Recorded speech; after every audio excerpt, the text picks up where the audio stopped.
जय श्री महाकाल।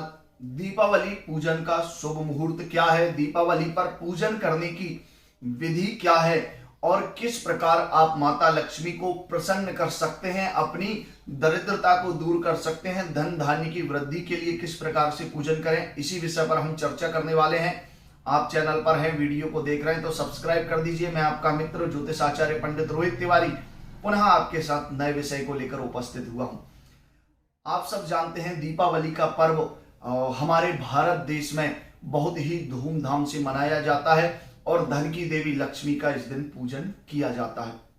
हम सभी सनातन प्रेमी माता लक्ष्मी को प्रसन्न कर उनका पूजन अर्चन करते हैं। इसी दिन भगवान श्री राम अयोध्या में वापस लौटे थे तो दीप जलाकर उस उत्सव को मनाया गया था, इसीलिए इसे दीप उत्सव भी कहा जाता है।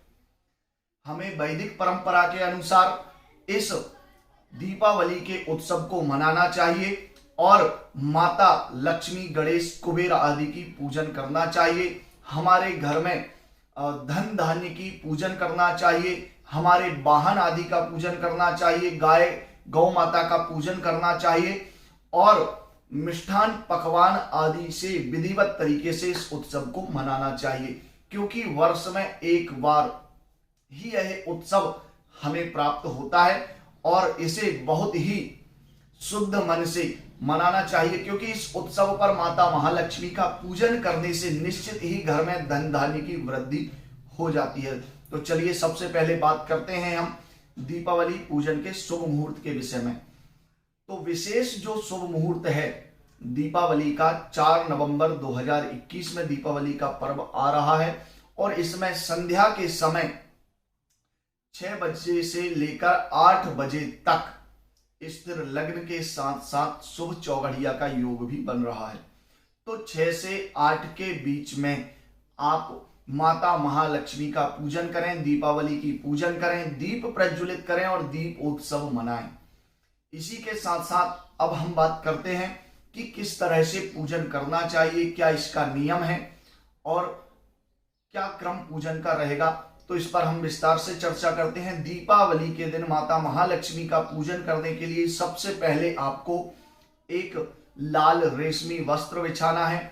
उस पर भगवान को, माता महालक्ष्मी को, गणेश, कुबेर आदि को बैठाने के लिए पुष्प या अक्षत का आसन दीजिए रेशमी वस्त्र पर और उस पर शुभ मुहूर्त में मूर्ति स्थापित कर दीजिए। एक कलश को स्थापित कीजिए जिसमें पंच पल्लव आम आदि के पत्ते लगाना है और उस पर नारियल को स्थापित करना है। उसके बाद पूजन की सामग्री को तैयार करके विधिवत तरीके से आपको पूजन करना है। धूप दीप नैवेद्य आदि लगाकर माता का पूजन करना है। पूजन करने के बाद आपको अपने घर में रखी सभी धन संपत्ति, स्वर्ण, रजत आदि, सोने चांदी आदि के जो भी आभूषण हैं उन सभी का आपको पूजन करना है। घर की महिलाओं को उस दिन पूर्ण श्रृंगार करके माता महालक्ष्मी का पूजन करना चाहिए और पूजन करने के बाद संभव हो सके तो श्रीं श्रीयै नमः मंत्र का जाप करना चाहिए। जाप के उपरांत जो है श्री सूक्त आदि का पाठ करना चाहिए, क्योंकि ग्रंथों में कहा गया है कलयुग में एकमात्र श्री सूक्त ही ऐसा स्तोत्र है जो आपकी दरिद्रता को, निर्धनता को दूर कर सकता है। उसके बाद माता महालक्ष्मी को मीठे पकवान आदि का आप नैवेद्य लगाएं, जितने भी प्रकार के हो सके पर सारे पकवान मीठे होना चाहिए। मालपुआ माता महालक्ष्मी को अति प्रिय है। उसके बाद आहुति देना है, आपको हवन करना है। माता महालक्ष्मी के नाम से आप या श्री सूक्त से आहुति दें।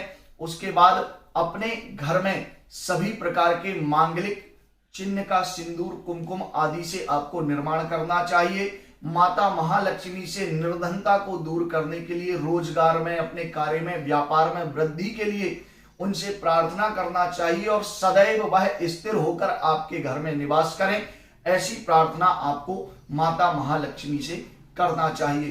तो यह कुछ छोटे से नियम हैं जो आप आसानी से कर सकते हैं, कोई बहुत कठिन नियम नहीं है यह आप नियम अवश्य कीजिए। इससे निश्चित ही आपके घर में धन धान्य की वृद्धि होगी, निर्धनता दूर होकर आप सुख और समृद्धि प्राप्त करेंगे। आप सभी को दीपावली पर्व की हार्दिक हार्दिक शुभकामनाएं। माता महालक्ष्मी आपके जीवन में सदैव मंगल करती रहें और आप धन धान्य से परिपूर्ण रहें। चैनल को सब्सक्राइब करना ना भूलें और ऐसी ही जानकारी के लिए चैनल को सब्सक्राइब करके बेल आइकन दबा लीजिए। इससे आपके लिए उपयोगी वीडियो हमेशा आपको प्राप्त होते रहेंगे। अगले वीडियो में पुनः मिलेंगे, तब तक के लिए जय श्री महाकाल।